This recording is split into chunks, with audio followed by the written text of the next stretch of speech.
मित्रों, मैं आलोक मिश्रा एक बार फिर से एसआईआर फेज 3 का इंफॉर्मेशन लेके आपके सामने उपस्थित हुआ हूं। एसआईआर फेज 3 का अनाउंसमेंट इलेक्शन कमीशन के द्वारा कर दिया गया है। 8 अगस्त 2026 से एसआईआर फेज 3 को प्रोसीजर स्टार्ट किया जाएगा, कंटिन्यू किया जाएगा और ये 16 राज्य और 3 केंद्र शासित राज्यों में किया जाएगा। ये पूरी तरीके से मैपिंग हो चुकी है, क्योंकि आने वाले समय में बहुत सारे स्टेट में चुनाव होने वाले हैं, तो चुनाव को मद्देनजर देखते हुए ये प्रक्रिया स्टार्ट की जा रही है। अब ये एसआईआर फेज 3 16 राज्यों में कंटिन्यू किया जाएगा। अभी तो एक राज्य, 2 राज्य में किया जा रहा था, अब 16 राज्यों में एक साथ एसआईआर की प्रक्रिया को अपनाया जाएगा। तो अभी तक आप सभी एसआईआर के बारे में पूरी तरीके से जान चुके होंगे कि एसआईआर में क्या डॉक्यूमेंट लगता है, एसआईआर का प्रोसीजर क्या है, एसआईआर में क्या-क्या चीजें आपको देनी होती है, क्या इंफॉर्मेशन आपको देना होता है और आपके घर पे आए हुए अधिकारी बीएलओ आपसे क्या इंफॉर्मेशन मांग सकते हैं, ये आप सभी को पता हो चुका होगा।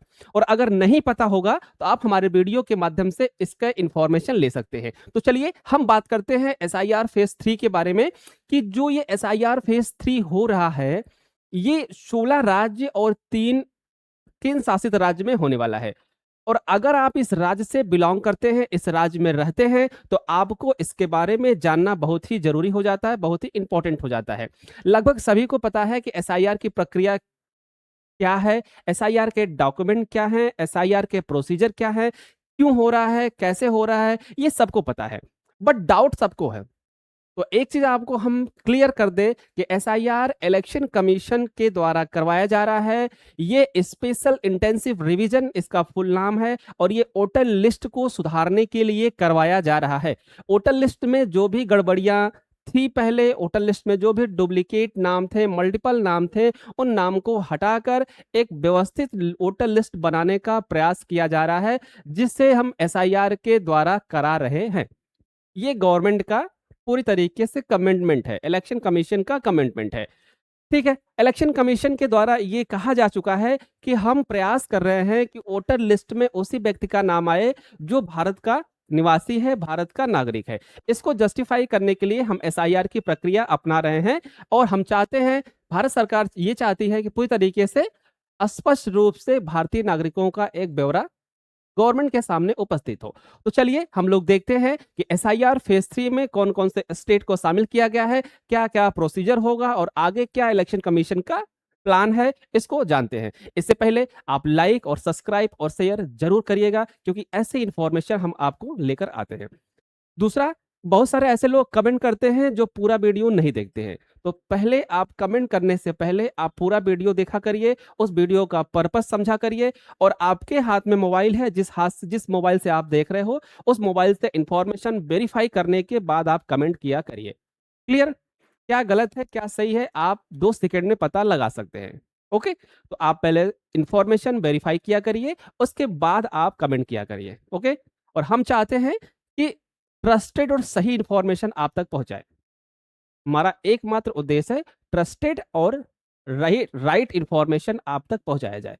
क्लियर? कोई गलत इंफॉर्मेशन देने से हमारा कोई बहुत बड़ा लाभ नहीं हो जाएगा या बहुत बड़ा नुकसान नहीं हो जाएगा। ओके? तो हम चाहते हैं कि ट्रस्टेड इंफॉर्मेशन आप तक पहुंचे। तो चलिए स्टार्ट करते हैं फिर एसआईआर फेज 3 के बारे में। 3 2026 स्टार्ट हो रहा है और इसी के बारे में हम लोग बात करने वाले हैं। एसआईआर का फुल फॉर्म आप सभी लोग जानते हो। एसआईआर क्या होता है? स्पेशल इंटेंसिव रिवीजन, विशेष गहन पुनर्निरीक्षण इसको हिंदी में बोलते हैं। और ये किसके द्वारा कराया जा रहा है? ये इलेक्शन कमीशन ऑफ इंडिया के द्वारा कराया जा रहा है। ये विशेष अभियान है जिसका उद्देश्य है मतदाता सूची को पूरी तरीके से सही बनाना। ये इनका उद्देश्य और इसी के आधार पर किया जा रहा है। एसआईआर फेज 3 को क्यों कराया जा रहा है, इससे पहले समझिए एसआईआर फेज 3 क्यों कराया जा रहा है। जैसे एसआईआर सेकंड कराया गया, एसआईआर फर्स्ट कराया गया, उसी के उद्देश्य से एसआईआर 3 कराया जा रहा है। अब इसका अभियान का मुख्य उद्देश्य क्या है? प्रत्येक योग्य भारतीय नागरिक का नाम मतदाता सूची में शामिल हो, ये एसआईआर का मोटो है। क्लियर? प्रत्येक योग्य भारतीय मतदाता जो हैं उनका नाम वोटर लिस्ट में आए और जो डुप्लीकेट हैं या ऐसे कोई आ गए हैं उनका नाम वोटर लिस्ट से बाहर निकालने का इनका ऑब्जेक्टिव चल रहा है।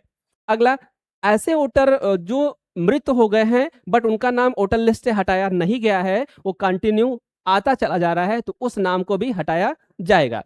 एक से अधिक स्थानों पर दर्ज डुप्लीकेट नाम हटाने पर जो एक व्यक्ति दो जगह वोटिंग करते हैं, आप सभी जानते हो कि एक व्यक्ति दो जगह वोटिंग करता है, तो ऐसे नामों को भी हटाया जाएगा। अब आप पूरे इंडिया में एक जगह ही वोट दे पाएंगे, जहां आपको देना है आप चूज कर सकते हैं।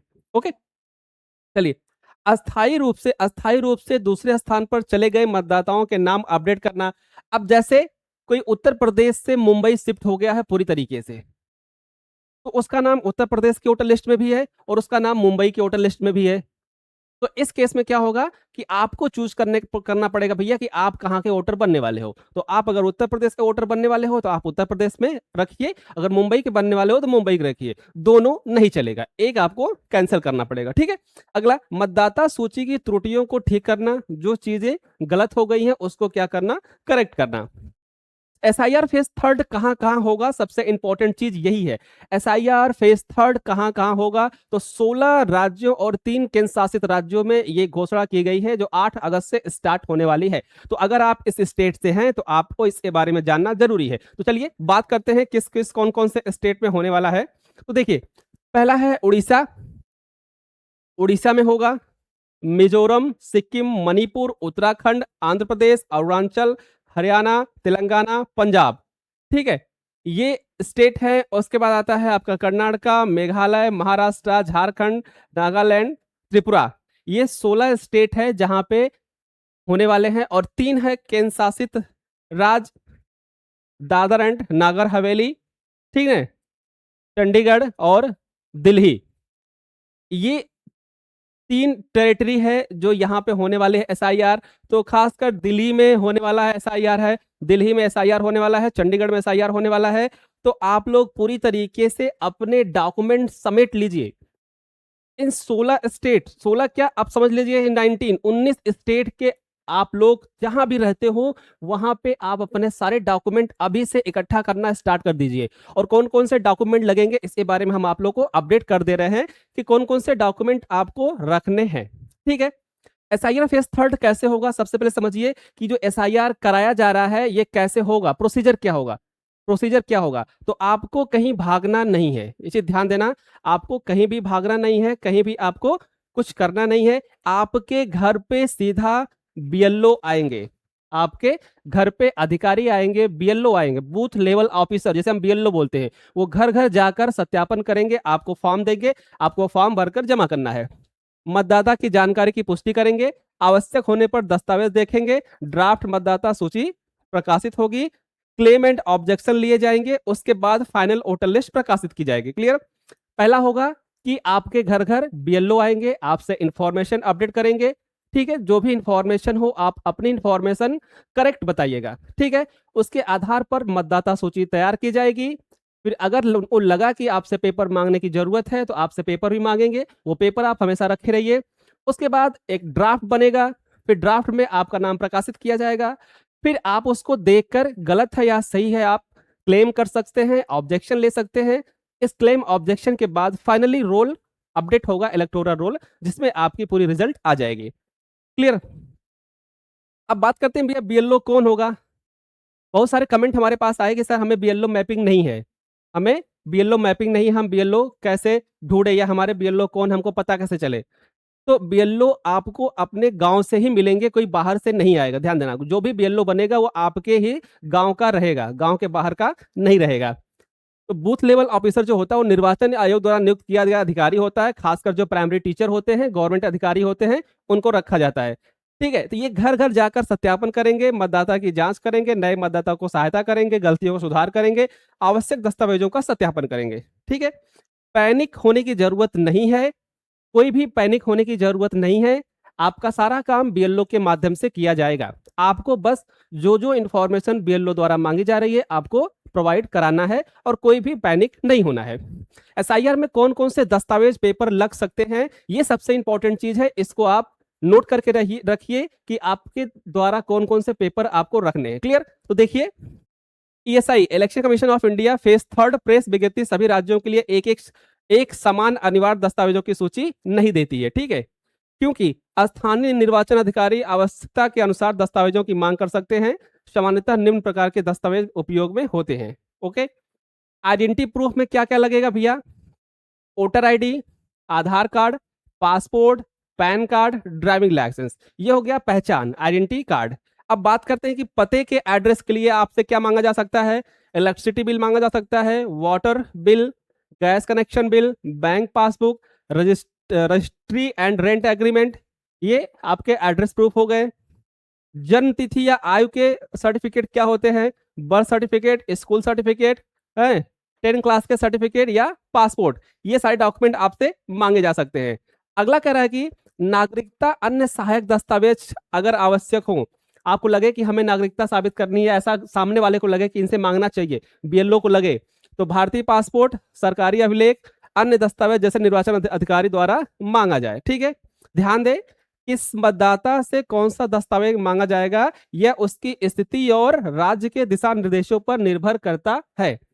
सबसे बड़ी पॉइंट है। अब इस पे एक पॉइंट इसलिए जोड़ा गया कि किसी का काम आधार कार्ड से चल जा रहा है, किसी का काम पूरे दस्तावेज दिखाने के बाद भी नहीं चल रहा है। तो यहाँ पे संशय की स्थिति मतलब अगर अधिकारी को लग रहा है कि आपसे ज्यादा से ज्यादा दस्तावेज मांगा जाए, तो आपसे दस्तावेज मांगा जाएगा और आपको दिखाना पड़ेगा। हर सिचुएशन में एक ही दस्तावेज काम नहीं आएगा, एक ही पेपर काम नहीं आएगा।